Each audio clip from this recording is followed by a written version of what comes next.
Plus de 300 000 personnes ont parrainé la candidature de Jean-Luc Mélenchon pour l'élection présidentielle. C'est du jamais vu. Lors de la précédente élection présidentielle, il avait fallu attendre des mois pour en arriver là. Là, ça s'est fait en même pas un mois. Je ne sais pas si vous avez vu le meeting à Saint-Denis, 26 000 personnes, des dizaines de milliers de vues sur les réseaux sociaux. C'est un démarrage de campagne sans faute, et même les adversaires politiques de la France Insoumise le reconnaissent. Les fachos sont en PLS et les macronistes, je n'ose même pas en parler. Aujourd'hui, nous allons faire un nouvel unboxing populaire. C'est parti!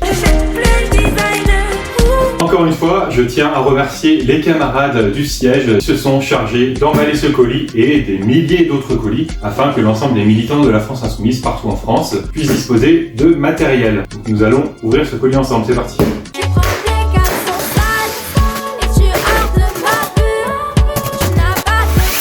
Alors déjà, nous avons reçu des petites affiches.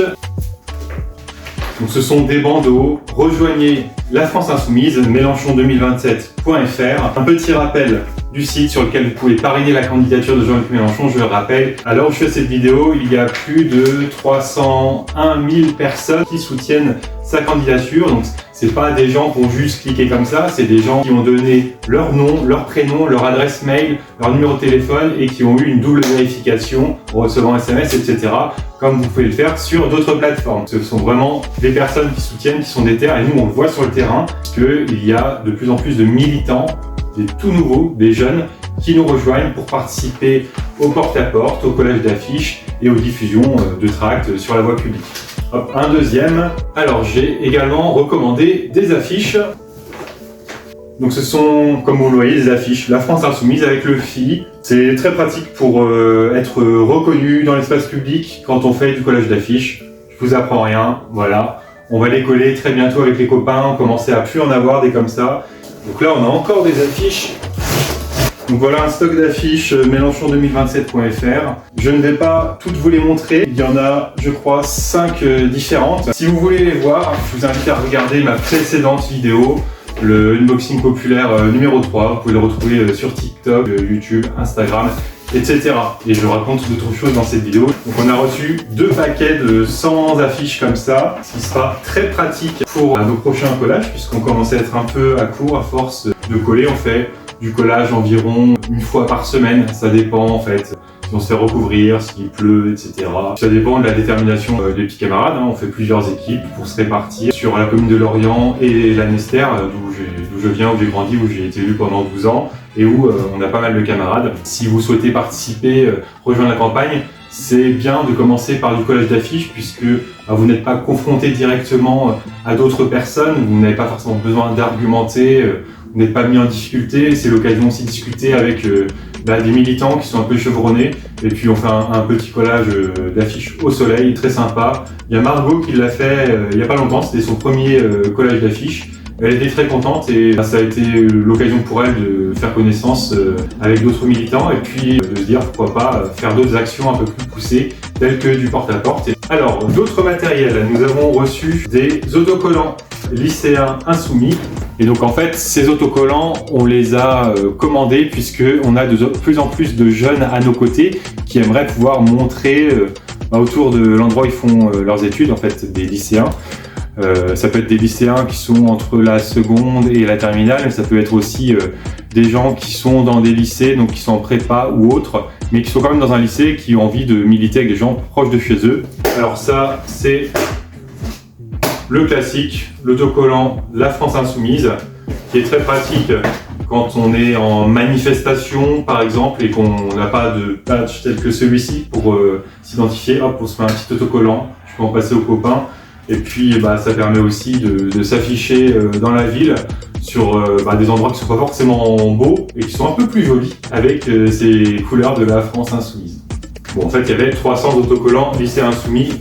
Si vous êtes lycéen à Lorient, la Nester, à Hennebont ou les communes alentours, n'hésitez pas à m'envoyer un petit message. Je pourrais vous donner ces autocollants pour que vous puissiez les afficher à proximité de votre lycée ou même ailleurs pour montrer qu'il y a des lycéens insoumis.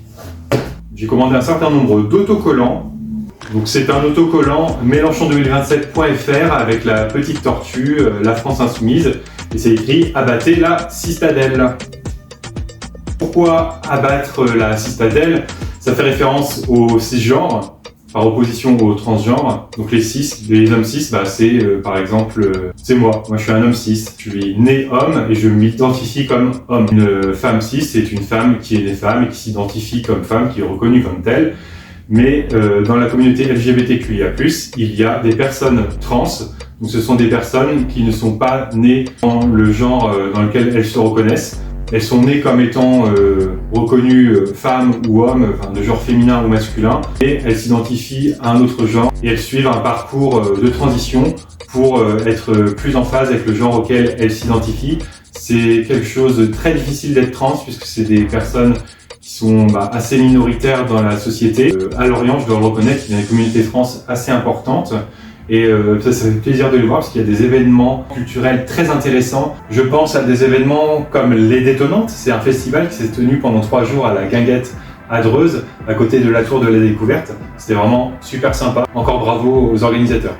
Alors on va passer à la suite. J'ai commandé également du matériel pour la Marche des Fiertés. La Marche des Fiertés à Lorient se tiendra le samedi 27 juin. Si vous voulez savoir à quelle date se produit la Marche des Fiertés près de chez vous, regardez sur internet, ça se trouve assez facilement. Nous avons commandé des pancartes, j'en ai commandé une vingtaine. Alors sur chaque verso de la pancarte, il y a écrit « Signé sur Mélenchon2027.fr » avec la petite tortue Sagas et le logo de la France Insoumise.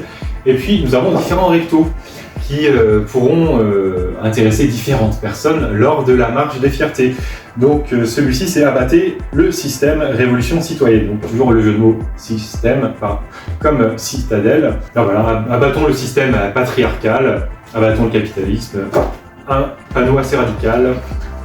On passe à la suite.